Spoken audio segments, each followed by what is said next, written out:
Hello and welcome into this edition of the Golf Channel Podcast with Rex and Lab. We'll add another one to the Scottie Scheffler highlight reel after some vintage iron play at the beginning of the final round, the BMW Championship. There was a Tiger-esque chip-in on the 17th hole at the BMW, and Scottie Scheffler has now won for the fifth time during this PGA Tour season. Rex, Scottie was 5 down after 36.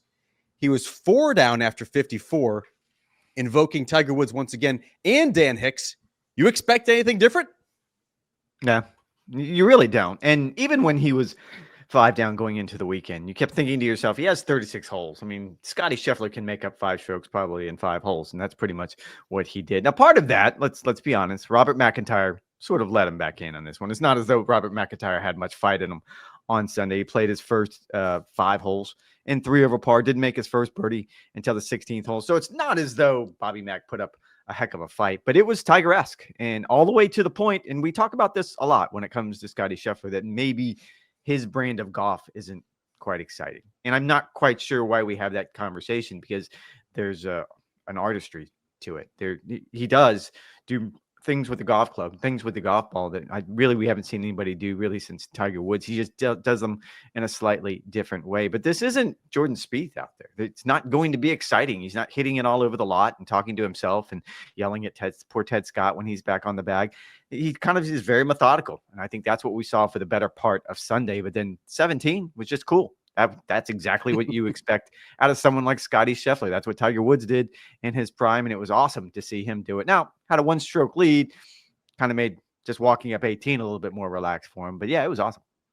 I mean, it was a 1 birdie 73 for Bobby Mack. You say he didn't have much fight. He was clearly fighting his golf swing, right? Like, he's a player who hit just 8 greens in regulation. He clearly juiced a few shots. His driver was uncooperative, at least on the first 9. He was heckled throughout. He didn't say.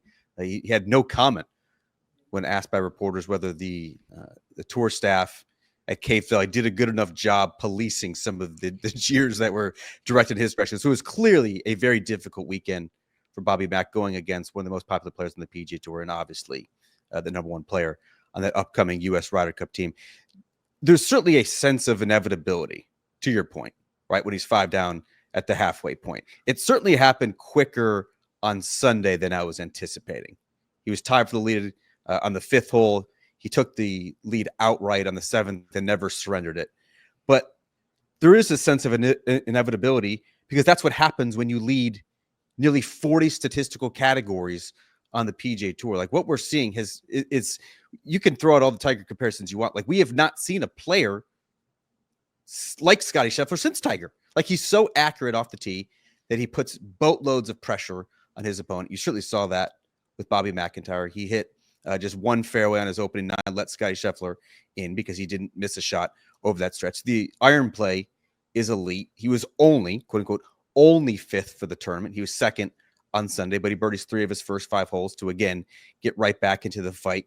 You see the short game. It wasn't just the incredible pitch in, chip in on 17. There was also a couple of saves on the front 9, particularly when he missed left of the par 3 that sort of defied logic, explanation, and belief as well. And, oh yeah, he's never putted better than he has during his PGA Tour career than he did this season, much improved from sort of that 10 to 15 foot range. I know he missed a couple of short putts on the back 9 when the greens got really slick, really bumpy, and a Caves Valley had so much slope. But like Rex, he's so much better, like head and shoulders over everybody else. Like, you covered Tiger Woods in his prime. I covered sort of the start of the Rory era, that 2012 to 2014 range. Covered Jordan Spieth in 2015. Like, we're seeing something really special unfolding right before our eyes. And I just can't wait to see where it leads, because every week just sort of adds to the legend when it comes to Scottie Scheffler. And I think this goes to what we've kind of talked about the last few weeks, because what's going to stop him? Like, we've already seen a bit of an injury. He had the neck injury at the Players Championship that year, and he was able to play his way through it and ended up winning. We had whatever happened at the beginning of this year, trying to make the ravioli and cutting open his hand. That set him back a little bit. I mean, what, a month maybe? A month. Set him back, but yeah. Cost him a month, and then there was probably some residual for that first month of the season where he was sort of getting used to his reps in his body again. And I keep coming back to the idea that the one thing that I saw last Sunday when Ted Scott had to go home for personal reasons, and Scotty repeatedly said that Ted was where he needed to be with his family right now. But the one thing you did see when he had his friend, the PGA Tour chaplain, on the bag last week was we understand the one thing we know about Scottie Scheffler. He loves routine above everything else. And I think you could almost see it a little bit that almost took him out of his routine. Nothing against the replacement caddy, but it wasn't Ted Scott. It was Sunday of a PGA Tour event. The expectations are very high. The margin for error is very high. All of these things factor into it. This week, I didn't know what to expect, because if that's what you're hoping for, if this is your best case scenario of, oh, he has a replacement caddy on the bag this week, then I don't know if that's really a very good game plan coming into it. And he seemed to hit his full stride. You're right. Probably Thursday and Friday, he didn't have his A game, but by the time Sunday afternoon came around, and there were a couple 3-putts late on Sunday. You're right. It's probably more attributed to the greens firming up than anything else. It was rare because you don't see him open the door. You don't see him make an unforced error in a situation like that. But otherwise, he was spotless. Otherwise, he was flawless. Everything about him, you're right, is Tiger. I mean, covering Tiger Woods in his prime week in and week out, we'd ask the same simple question: Tiger or the field? It always seemed ridiculous. And more times than not, you picked Tiger Woods simply because he would prove you right more times than not. Scotty's getting really, really close to that. I don't know if I'm fully invested yet, because next week's going to be an entirely different scenario at Eastlake, where he has had success, but he's also had some advantages going into that tournament in years past that he won't have this week. So I'm looking forward to next week. But you're right. It's an indomitable force when you are a player like Robert MacIntyre. And I appreciate everything that Robert MacIntyre said about wanting to fight, wanting to be in this situation. I think it was kind of cool to see a potential Ryder Cup showdown between those two, because I think Robert MacIntyre has proven himself to be a world-class player. Scotty's just better than everyone else right now. He certainly is better than everyone else right now. You mentioned the fill-in caddy, Michael Cromie, Forger Georgia, great. First win without Ted Scott on the back. When you look at sort of the skill set, like he was third in driving accuracy for a player who is not dinking it out there. Like he's going full throttle. He has an extra gear when he wants it, but he can also hit that sort of fairway finder. The iron play is elite, incredibly elite, has always been elite. I think if you put him in sort of like an up and down scrambling contest, most PGA Tour players would take Scottie Scheffler, regardless of what the official stats say. Like you would trust Scottie Scheffler getting a ball up and down probably better than anybody else. And the putting, thanks to Phil Kenyon over the past couple of years, is so markedly improved. So you have all the skill set. But Rex, I think one of the things that stood out to me at the BMW and watching it over those 4 days at Caves Valley, one of the things that you can really admire about Scottie Scheffler is how prepared he is each and every time he plays. Like Scottie never mails it in. Rory McIlroy, we had not seen him since the Open Championship. Even he admitted that he had not done basically anything over the past couple weeks. Scottie never says that. Scottie never does that. Scottie's never just sort of like working on something, trying to find something, looking ahead to the following week. He shows up on the first tee ready to play. And when you look at sort of the playoff opener in Memphis, he easily could have skipped that event as Rory McIlroy did. He had nothing to gain at that point. He was not going to get passed by Sepp Straka, number 3. So he was going to lock down that number 1 spot heading into the BMW. He ends up finishing, Scottie Scheffler does, a shot out of the playoff when he really struggled trying to make a putt on Sunday. At the BMW, he had the backup caddy. He already is the number 1 seed. That was not going to change. He was already going to be banking another $5 million in bonus money.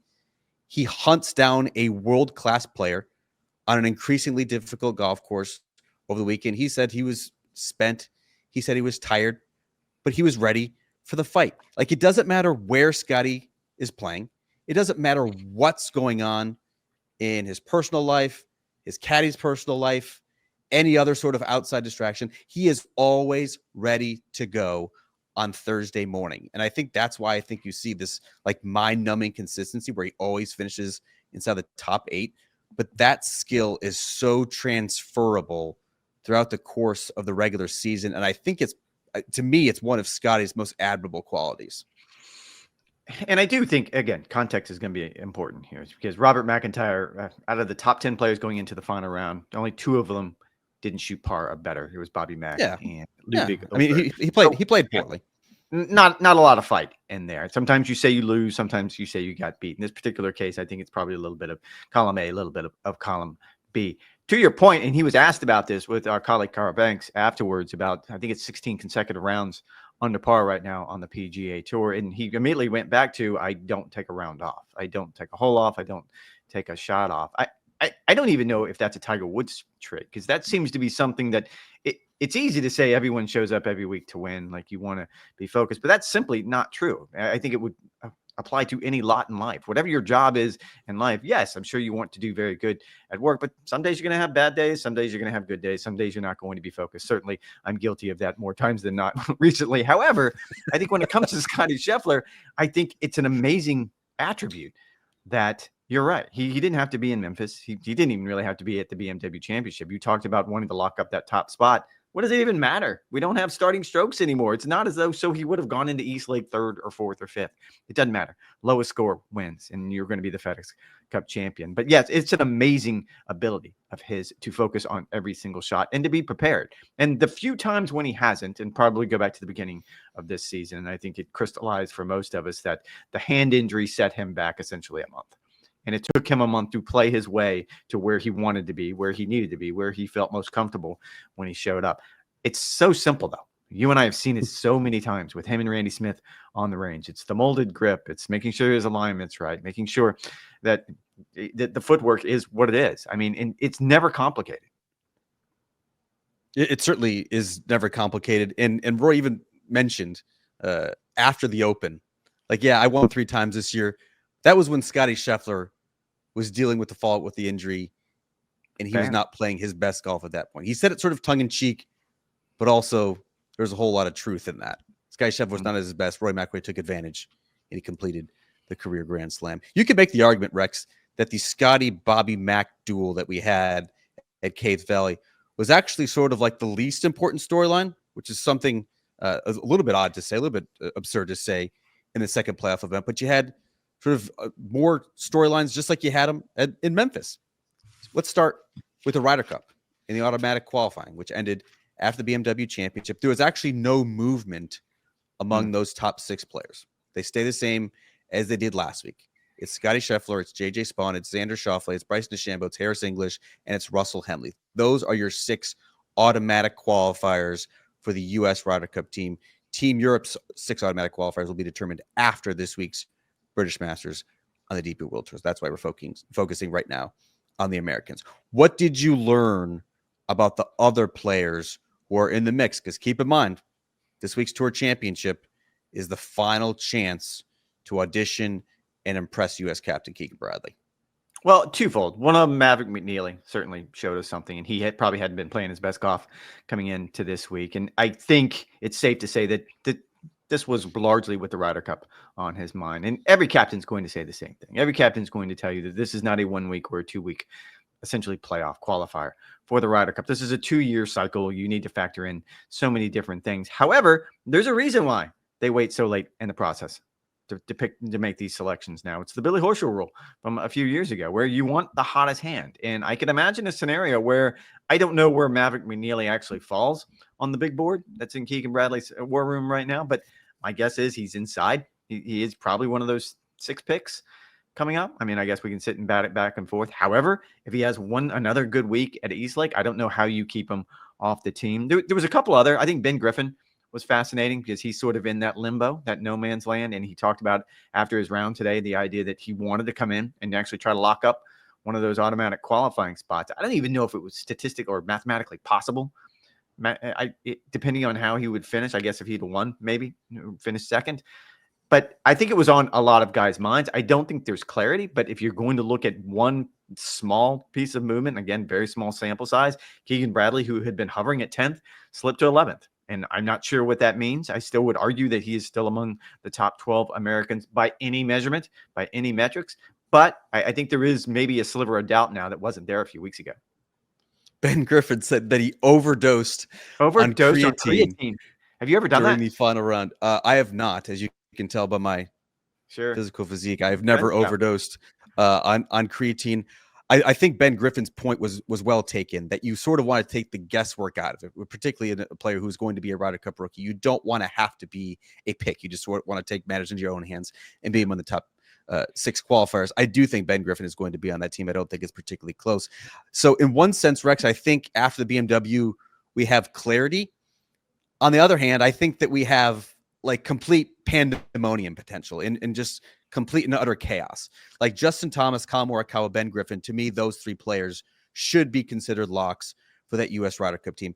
I would now throw Cam Young in a very similar category, including that win in the Wyndham Championship. He now has 3 consecutive top 11 finishes on the PGA Tour. He's playing the type of golf that you want out of a quote-unquote hot player, and obviously has the great course fit at Bethpage Black as well. Patrick Cantlay, I would also throw in that category. Largely, yes, he's been playing better of late. His record is not quite as bad, as we mentioned on the Wednesday podcast, as people are sort of dogging him for. You also look at his match play record, 15-6-1 in Ryder Cups and President's Cups over the past couple years. So I think in that sense, you do have clarity. Other than that, Rex, like, it's chaos. It's potential anarchy. Like, what do you do with that last spot? You mentioned Maverick McNeely, who has sort of been hovering inside the top 12 in points. He didn't play well in the major championships, even though he had 3 top 5 finishes in the signature events. He's certainly become a more well-rounded player, has Maverick McNeely over the past couple of years, but you really don't know where he is on Keegan Bradley's radar. You look at a player like Chris Goddard, who I've certainly been stumping for since the Scottish Open Championship double in July. He has now finished outside the top 30 in back-to-back events in the playoffs. Just barely snuck inside the top 30 to get to East Lake for the Tour Championship, so he could at least potentially audition one more time. Andrew Novak, who has been one of the breakout performers this year, he was dead last in the field at the BMW Championship.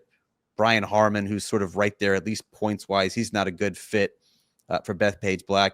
Jordan Spieth didn't even make the BMW Championship, so you probably have to consider him out. And Keegan Bradley, although he tied for 17th at the BMW, he has done next to nothing since he won in very surprising fashion the Travelers Championship. Had Keegan not won the Travelers, I think he would have been 15th in the point standings. And all of a sudden, this isn't even really a conversation where he could potentially be a playing captain if we're taking his own words at face value. Where do you go if you're Keegan Bradley and you sit here on August 18th?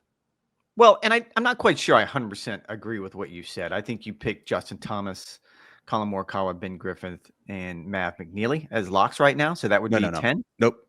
Not. Oh, I'm sorry, McNeely, Patrick Cantlay and Cam Young. And Cam Young. Yeah. So I'm sitting there clear-eyed with 11 picks on that U.S. Ryder Cup team, and I have nowhere to go with that 12. And you don't think Keegan Bradley is going to be that 12? Because I still strongly believe that Keegan's going to end up being that. And it was a fascinating back and forth. I think it was a little gamemanship coming from Rory McIlroy, but I think there was a little bit of truth in there as well when he spoke with the media at the BMW about the idea that you can't do both in the modern era. He said he'd actually been approached by officials from the European Tour about just the concept of maybe doing both. I think it would make sense because 2 years from now, Ryder Cup's going to be played at Adair Manor in Ireland. You would imagine Rory's probably going to be a lock as a captain if he wants to do that. But the way he's playing right now, he's still going to be in line. I think this year's Ryder Cup probably could go a long way. That if Keegan is some sort of a playing captain and it goes well, then maybe that changes his mind. But I tend to agree with what Rory said, that I don't think in the modern era you can pull off both. And Rory actually broke it down really to the studs. I mean, to the bare bones, with the idea that this is beyond all the things that the captain has to do. Like, let's don't ignore the fact that there are speeches, there are meetings, there's media, there's so many, just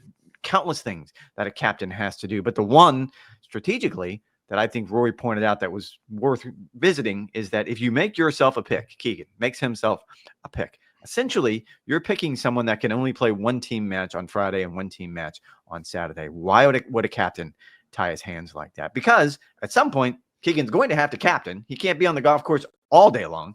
And then once you go into Sunday, once you start thinking about the logistics of, does he go first? Does he go last? Does he put himself in the middle of the lineup? Like that makes no sense to me. So I'm 100% on board that I don't think it is a good idea. I don't think it's going to work out well if he makes himself a playing captain. All of those things being said, I do think he is one of those picks. And I would tend to agree with the 11 that you've thrown out there. So my simplest answer is I don't know how. Again, go back to any metric you want to go by. Ryder Cup points list, world rankings, data golf, which is what we always fall down, strokes gained total, everything that we use to measure golfers. He is inside the top 12 American players. but he also comes with complications that the other Yeah. players don't come with. It does certainly feel like the pendulum has swung from Keegan's got to be on the team to now it seems increasingly likely that Keegan would potentially leave himself off of the team. And I say that because of an emergence of one player that I have not mentioned, who I think is a really interesting case because he has been so quiet over these past couple of months. Basically wasn't quiet at Caves Valley. To me, that player is Sam Burns. And here's why I think that Sam Burns is a really interesting pick potentially for that 12th spot. Yes, he's been very quiet since he blew that 54-hole lead at the U.S. Open. Shot 78 in that final round. Has had, at least prior to the BMW, just one top 25 finish since. However, then just finishes fourth at the BMW. He's the second best putter on the PGA Tour. And I think most importantly, because you're looking at a team that is certainly good, bringing some newcomers onto it. Sam Burns, Rex, went 3-0 last year in team play at the President's Cup. Two of his partners, paired with Patrick Cantlay and Colin Morikawa. It was not Scottie Scheffler. Scottie Scheffler was with Russell Henley, who I would expect to run it back this time around at Bethpage Black as well. Those are two players, in my opinion, who are going to be on this U.S. Ryder Cup team. And so when you're looking at potential pairings and you have sort of a dearth of those potentially, Scottie Scheffler, Russell Henley, Xander Schauffele, Patrick Cantlay, it's nice to have a player like Sam Burns who has been there and done it. He's played in the last 3 Cup teams. You know he can handle it. If he has another good week at East Lake, I could easily make the case for Sam Burns as that final pick, as opposed to a Keegan Bradley based on what was just his win at the Travelers Championship and not much else in 2025. Again, I think the biggest danger when it comes down to this, and we do this every year, either for the Ryder Cup or the President's Cup, it's you're always going to be a prisoner of the moment. I don't think you can lean into the idea that this is a 2-year rolling cycle. And the idea that it's going to come down to 72-hole tournaments to essentially decide who gets that last pick is a little unrealistic. Now, I know we just had the conversation about there's a reason why they pushed it back. You want to get the hottest hand. And I think the Europeans also have sort of an intriguing option here. Luke Donald has some options he can go with when it comes to picking someone based on how they're playing right now. I'm not against the Sam Burns pick. Certainly he could fit into that team room. And at this point, my guess is Keegan Bradley is starting to look at, give me exactly what the teams are going to look like. Like, all right, I've waited now for 2 years. What exactly, give me some pairings, give me some options. How are we going to work this? All the pegs going to go into the right holes? I just don't think he has done enough over the other players on that list, specifically Keegan Bradley, if you're going to lean into Patrick Cantlay and Cam Young. And I'm not 100% in on those two either. I think both of those would be a bit of a stretch as well. However, PGA of America picked Keegan because I think they want him to think outside the box. He was certainly an outside of the box selection as a captain, so you would expect the same thing when he makes his picks. Something tells me, Rex, we're going to be talking more about this on the Wednesday podcast and certainly a next week podcast following the Tour Championship, because Keegan Bradley will make his picks a week from Wednesday, his 6 picks for the U.S. Ryder Cup team. Can't wait to debate that and plenty more. One thing that I did not mention following the BMW Championship was sort of this race for the top 30. You and I loved the race for the top 50 in Memphis. We thought it was good drama, obviously consequential. I would argue one of the most consequential rounds of the entire season is that final round of the FedEx St. Jude Championship. It turns out that just a single player moved inside the top 30 this year. That was Harry Hall. Lucas Glover, after tying for 40th at Caves Valley, is the player who falls out. Harry Hall is an interesting player. He's already won on the PGA Tour. He won the ISCO last year, opposite field event, has sort of reinvented himself. He's by far the best putter on the PGA Tour. His ball strike has come a long ways. He's now working with Butch Harmon. Had dramatic chip in on 17, helping secure his spot. Ended up finishing 6th at the BMW. But to me, there was also plenty of drama, even if you didn't have a whole lot of volatility with players moving in and out. What stood out to you, Rex, as it relates to the top 30? And this is different because this goes back. We've been doing this now 3 weeks, actually. I would say the Wyndham Championship sort of started this conversation, but just getting into that top 70 and giving yourself an opportunity, essentially locking up your tour card for next year. All of those things factor into it. I still argue that last week in Memphis is by far the most consequential week for a PGA Tour player, just because of what top 50 means, getting into signature events, everything else. I'm not dismissing the idea of getting into the top 30, getting to East Lake, because there are extra perks. You get an extra year of exemption. That's pretty big for everyone. I think it locks up whatever top 50 doesn't lock up. getting you into. I think probably the bigger deal for most players, it's just a point of pride. I think if you get to the end of the season, regardless of what you've actually done, right or wrong in your own mind, man, I made it to Eastlake. That was pretty impressive. I think that's always on. I always fall back on Justin Thomas's list that he thumbs into his phone. That seems like a pretty good standard of just get to Eastlake. I think that proves something if you're among the top 30 players. But I'm with you. Watching it Sunday afternoon, I love the other storylines. Like, I'm not going to say that the combination of Robert MacIntyre's play and Scottie Scheffler's play, at least to start the tournament, sort of took a lot of the oxygen out of the room when it came to who's actually going to win. It seemed like early that, yeah, Scotty's going to run away with this thing if Robert MacIntyre can't make a game of it. And I just went by Ricky Fowler. And what Ricky has done over the last 3 weeks is beyond impressive. When you consider also he has been grinding hard the last 3 weeks to do this, just to get inside that top 50. We talked endlessly this year about him not being inside the top 50 and needing sponsor exemptions and everything, all the hoops he had to jump through to get there. But then to have the opportunity to carry it on one more week, I mean, that very rarely happens. And I don't know about you, but I started tracking it. When he made the bogey on 12, he dropped from 25th projected on the points list to 28th, right? And they started talking about him as a Ryder Cup potential pick at that point, which I did think was fascinating. On the 13th, he makes a birdie, and he goes from 28th to 26th. On the 14th, he makes a bogey and goes from 26th to 28th. And then finally, that was a nasty double bogey on the 15th. That dropped him all the way down to 33rd. So the game was pretty much over by then. But it gives you an idea. And you don't like the math. I do, though. I don't have to do the math in my head. I can just look at the number. One number is yellow. I mean, one number is red. One number is green. I know you struggle with that as well. Red, green. Red's bad. Good. Can't we do like yellow and blue? Like, come on. Like, why is it got to be red, green for a very colorblind person? I do think the math, Rex, is like needlessly confusing, especially for fans to follow.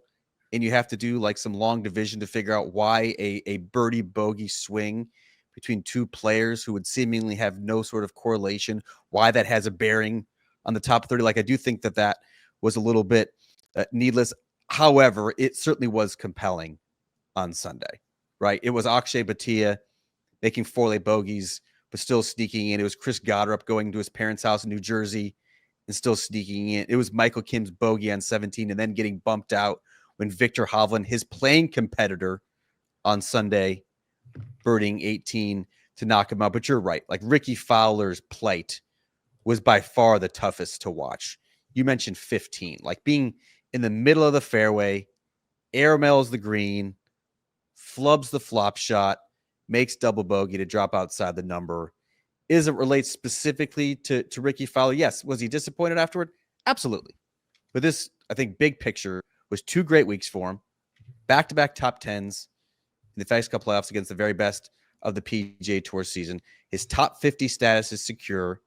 He's into the signature events in 2025. No more asking for exemptions and invites like Jordan Spieth and Tony Finau are going to have to do, among others, in 2026. I don't think that Ricky's plight is going to quiet critics, right? I think like you can dig down and deep dive into the numbers, and nearly 50% of Ricky Fowler's FedEx Cup points were earned because of those 6 invitees into the signature events. Largely, just one of those at Memorial. It was largely just his finish at the Memorial, but that's fair, right? Yeah, but like I think we'll see if there's potentially a policy change as it relates to that in signature events in 2026. But I think big picture, Ricky Fowler accomplished what he wanted to over the summer, and I applaud him. Just as we talked about last week, getting through Memphis, he had to play well in these 2 weeks to secure his status. He did it in Memphis. Came close at the BMW. Ricky Fowler, hats off to you. Xander Schauffele, it should be mentioned, did not crack the top 30. First time he has done that since he had his PGA Tour card. Very strange season for Xander Schauffele after that rib injury sort of derailed the early part of it. He said, Rex, a great quote afterward, that there's nothing worse than trying your hardest and playing like you know what, but it is the worst combination. Wants a hard reset. We'll see if we see Xander Schauffele when he turns up. If he turns up in Napa for the Ryder Cup tune-up. All right. Plenty more on the top 30 talk because we'll be talking all things Tour Championship and Eastlake after this short break. Stay tuned for more Golf Channel Podcast with Rex and Lav.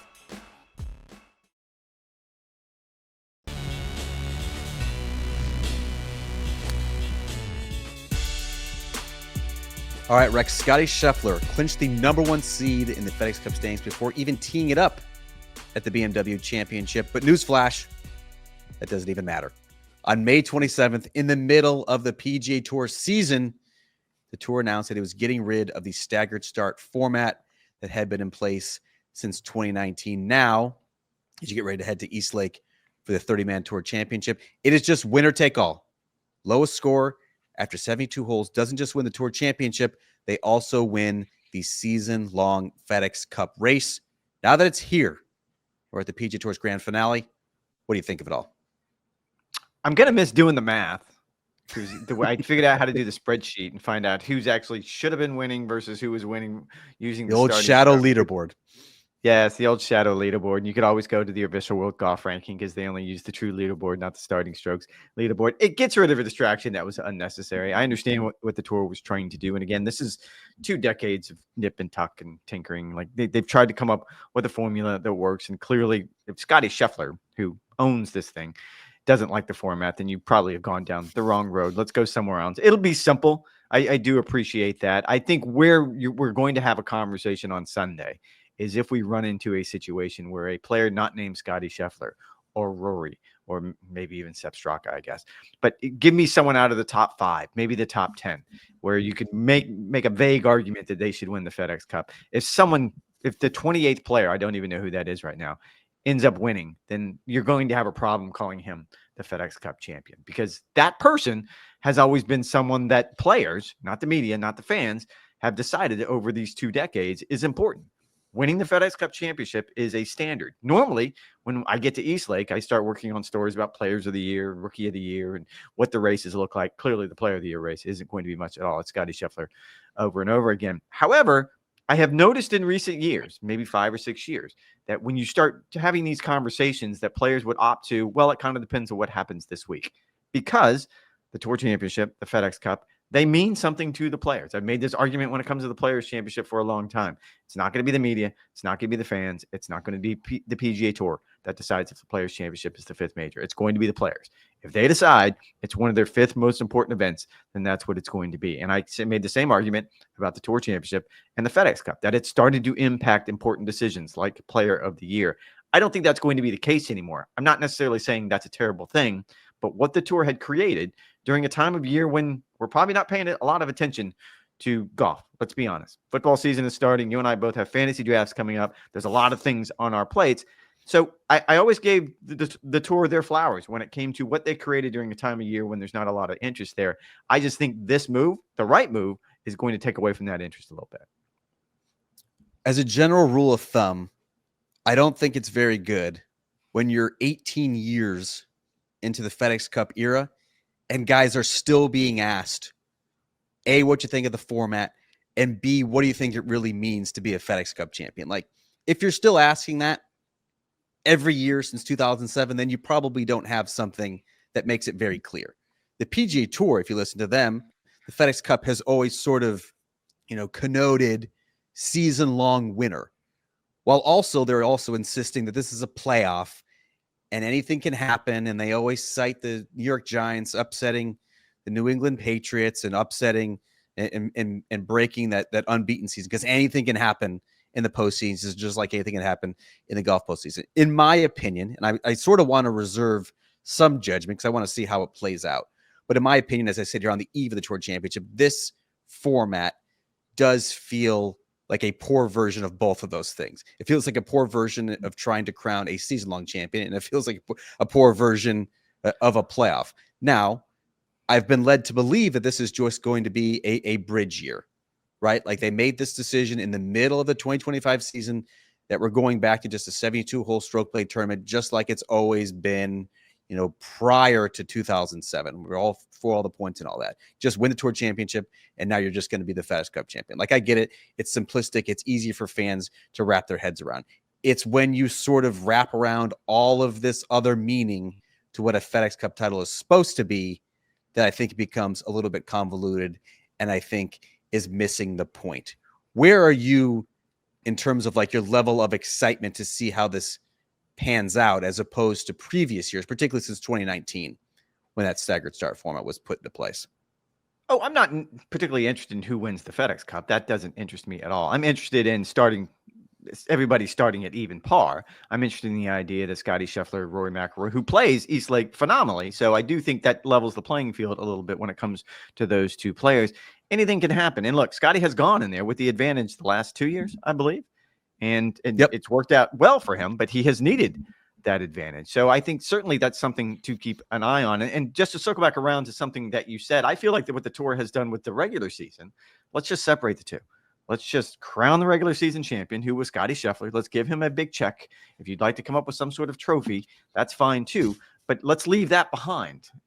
On Sunday at the Wyndham Championship, let's crown the regular season champion and then move ahead to the playoffs. Those things, that needs to be two vastly different things. And as far as what I would look forward to, again, it's a large tournament. It's an important tournament during a time of year, and you have the top players, by and large, all buying in to what is going to be the big finish for the PGA Tour. I feel like that's a win for the tour. I'm with you. Like I had a whole long week to think about this, and I've come around that wiping the points clean after the regular season is absolutely the direction that the PGA Tour should go. And I think that for a lot of reasons, like just name Scottie Scheffler the FedEx Cup champion after the Wyndham Championship and then wipe the points. You can still then cut down at that point based on the top 70 after the Wyndham, the FedEx Cup standings. Those players get into Memphis. Then you cut to the top 50 just based on the actual leaderboard, and then the top 30 based on just the actual leaderboard at the BMW. I think you can still even have an additional cut down if you really wanted to get freaky at the Tour Championship. Let's say you have sort of a Western amateur format type where you have, let's say, 54 holes of stroke play qualifying, then cut it down to the top 8 for the match play. Here's why I like this idea, Rex, because again, I've been noodling this for the past week. First of all, you have a deserving season-long champion. I think if you pulled every single player following the Wyndham Championship and you asked them who has been the best player on the PGA Tour in 2025, they, I think, are almost all going to say Scottie Scheffler. Maybe Rory McIlroy votes for himself, but it's probably going to be Scottie Scheffler. You can still have all of the designations for those top 50 and those top 30 based on the regular season standings. And in my opinion, that's probably a better indication of who has played the best this season. It is a larger sample size instead of having these bloated point totals in the playoffs where they're trying to inject more volatility.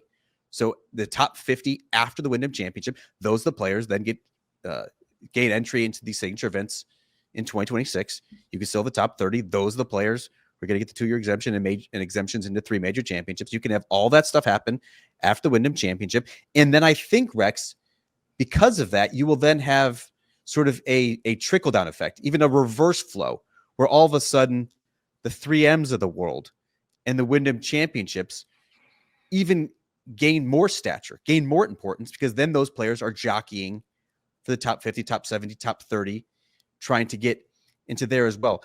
But I think the biggest bonus and the biggest benefit to this format change would be that it's easier for fans to follow. I think I mentioned this on the Wednesday podcast. Like I call it like the Sports Center test, where how can you relate to the widest reach and the widest audience so that if anyone is tuning in at Sports Center at 4:00 on a Thursday, how can you make them understand what is happening in the PGA Tour playoffs?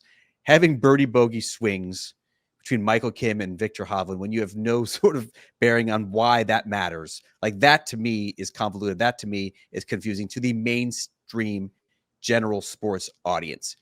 Having these cut downs, I think, just have so many potential benefits, not just from the simplicity, but I also think that there's like sort of that reverse flow back to the other tournaments on the PGA Tour that make them even stronger. To your point, this is very much a bridge year. That the commissioner said as much. Jay Monahan, when they made these changes, certainly Brian Rolap, the new CEO of PGA Tour Enterprises, sort of echoed that idea. So whatever comes next year sounds like it's going to be different. It's going to be something that they haven't tried, as you pointed out, in 18 years. In this particular case, and you and I have had this conversation a few times recently, you have to kind of accept the world the way it is, not the way we wish we wanted it to be.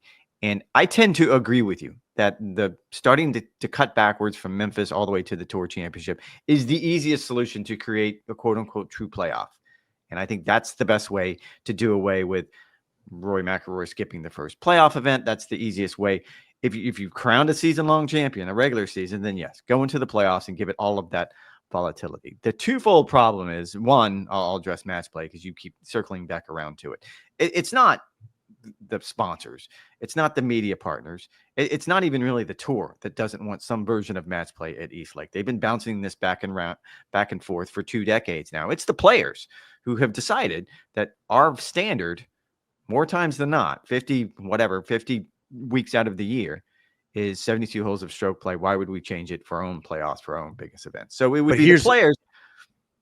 Here's the big differentiator, Rex. I was ready for that argument, right? Okay. The whole point then of crowning Scottie Scheffler the season-long FedExCup champion after the Wyndham is that you can then do something completely different. Where the players have an issue, maybe, is you're still making the Tour Championship winner the FedExCup champion, right? And I would agree that doing one format for the entirety of the season and then switching it at the very end to make the season-long champion does not make a whole lot of sense. That's why you have to keep them separate.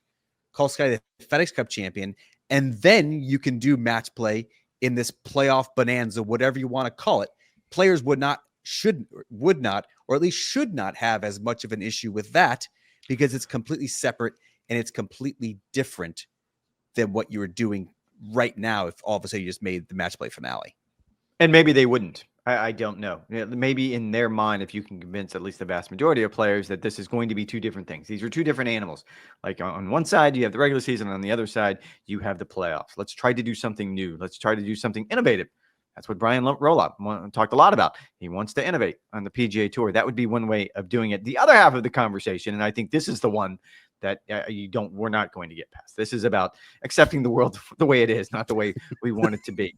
Because there is a very real possibility that you would have had Scottie Scheffler, Rory McIlroy, and Xander Schauffele finishing 51, 52, 53 at that first playoff event, which means they're not at the next 2 playoff event. And that's simply a non-starter for sponsors. That's simply a non-starter for media broadcast partners. And so I understand what you're saying. It is the cleanest way to pull this off, but it's also the most, it's the easiest way for the people who are important, the fans, media partners, the sponsors, to turn on you. That's also, though, like the rationale for why there is not a cut at some signature events, right? Like you don't want Rory McIlroy to implode in the first round and all of a sudden he's not there for the weekend when you're going to have the biggest audiences, you're going to have the biggest fans on site. That almost never happens. You look at the entirety of their season, like Scottie Scheffler hardly ever finishes inside the top 8. Rory McIlroy didn't have that great of a performance this week at the BMW Championship. He was safely inside the top 30. Xander Schauffele, if he was not injured, if his swing was in a better place, he never finishes. He hasn't missed a cut in more than 2 years. Like, to me, that's a non-starter, and it's sort of. But it happens. But it happens. Yes. You're sitting here trying to make the argument that it never happens, and that's not the case at all. It happens, and that's why it would be a non-starter. But it happens so infrequently that basing any sort of argument on something that is a statistical anomaly just is illogical to me when you can have a better format for the PGA Tour postseason. So I don't buy that argument at all. Again, if the players don't want it, it's history tells us it's probably not going to get pushed through.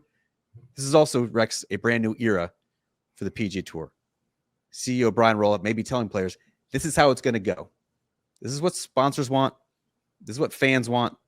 This is what broadcast partners want. I don't know that it's what sponsors want. Like, I'm not quite sure where you're coming up with that either. And also, you're right. It is a brand new era, and there is a CEO, and he wants to innovate. And by every account, he's been very impressive so far out of the gates. The players still hold the majority of votes on the policy board. That's boring inside baseball stuff, but the players still have the ultimate vote. Brian Roloff, by the way, slated to meet with the media this week at the Tour Championship. We'll be talking about that on the Wednesday podcast and certainly on the recap podcast next week. All right, after this short break, plenty of live news to get to. Jon Rahm, players relegated. It was a busy week at the live circuit as well.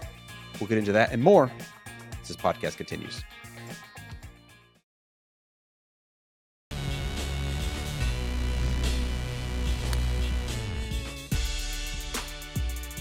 Okay, Rex, congratulations are in order for Jon Rahm, who defended his live individual title despite not winning a golf tournament individually in 2025.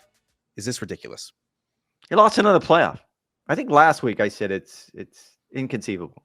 And I'm just going to double down on that. It's just inconceivable. I mean, I'll say it in the voice of the Princess Bride. It simply cannot have happened. But if you look at how consistent he is, and you brought up the very good point that how is it even possible that he can win the individual title over Joaquin Niemann, who has 5 victories on the tour? And it's because when Joaquin didn't play great, he finished outside the top 10 or whatever the case may be. And Jon Rahm never really played poorly. Of the entire season, he had 1 finish outside the top 10, and that was a tie for 11th. He had 4 runner-up finishes, including Sunday. It's just jarring to me that a player of that caliber wasn't able to get across the finish line. That certainly, even more so that he won the individual race without winning that tournament. And I know you didn't like my FedEx Cup take, and you might not like this one either, but I think Jon Rahm winning the individual title once again just further underscores like how ill-advised it is for LIV to have this commitment to the individual results. Everything about LIV and its franchises are based on team play. So just go all in with team play. Instead, they're meekly trying to accomplish both, having an individual race and also a team play that obviously has not really caught fire so far. Now, you have to do the individual race if you're LIV Golf, because that's the only route potentially for official World Golf Ranking access. And it's the only way to appeal to great players like Jon Rahm, who still want to play head-to-head against some of the best players in the world over 54 or 72 holes. But to me, it just makes the whole thing a little bit farcical. Data Golf has Jon Rahm as the 3rd best player in the world right now in 2025. Everyone's going to remember the fact he did not win a golf tournament this year, as well as that collapse at the PGA Championship on the second 9. Speaking of LIV, Henrik Stenson, Mito Pereira, Anthony Kim, among those who are facing relegation from the league after the final individual event of the season. Is this a big deal or no? I mean, I think it is a big deal. Stenson is a co-captain of his team. It would have been more interesting, I think, because you brought up the good point that you also had Ian Poulter and Lee Westwood, who were also the co-captains of that Majestics team as well. And I think they finished 48th, just inside the relegation number, and 46th. So it was like they could have lost all of their entire leadership. So it actually turned out well for the Majestics that only one of them ended up being relegated. I'll believe it when I see it. And I'm not even saying that to be doubtful or whatever the case may be. I'm saying it because we haven't seen true relegation from that league before. There's always been loopholes. There's always been ways for these players, the high profile players who are under contract, to somehow circle back around. Last year, it was Bubba Watson. And I think this is probably, you brought it up, the move that they need to get world ranking points. And they need to come off the idea that some level of relegation, better than what they've had the first 2 seasons, has to be enacted. And this is probably a step in that direction, but I'll believe it when I see it. Yeah, it could be pretty stark potentially. You know, the divide between LIV Golf and the potential billions you'd win there, and then going to the Asian Tour or wherever else you're going to have to sort of meet your golf. Like, there's only 2 routes back to LIV Golf. One is through the Asian Tour International Series or the promotions event at the end of the season, which I believe just one spot is going to be available to. So a Henrik Stenson, who's going to be turning 50 next spring, it seems unlikely either of those 2 routes would be particularly appealing to him. Same for Anthony Kim, whose LIV tenure is most likely over, hasn't done anything, has 0 points in 2 years. He's been spouting off nonsense on social media. As I always say, Rex, some stories are better off not having a conclusion. In my opinion, that is the Anthony Kim story as well. Speaking of LIV, Bryson DeChambeau took aim last week at the PGA Tour for not allowing him to play in the ProCore Championship, which you might recall is the first event of the FedEx Cup Fall. Does Bryson DeChambeau have a point where he's saying, quote, it's on them, speaking of the PGA Tour, if they don't let us come together as a team and play in what could be a tune-up for the U.S. Ryder Cup team? To be fair, to add context, he was answering a question. So someone asked him this, and he was coming back at him. So I'm not quite sure if he took a shot at the PGA Tour. However, it's misguided to the extreme, because the fact of the matter is he still walked away from the tour. He still violated the policies, and he is still going to be subject to whatever the tour decides to do. And right or wrong, that standard has been set. Hudson Swafford essentially got a 2-year suspension when he wanted to come back. He was relegated off LIV Golf and approached the tour about coming back. I did the column late last year, and essentially they told him he could come back in January of 2027. So not quite 2 years, but roughly they told him you need to sit on the bench for 2 years. Call it a suspension, call it, I don't know, a bad deed, whatever it is you want to call it. That standard has been set. So for Bryson DeChambeau to suddenly say, I want to go to Napa and practice with the rest of the U.S. team is, I mean, it's silly.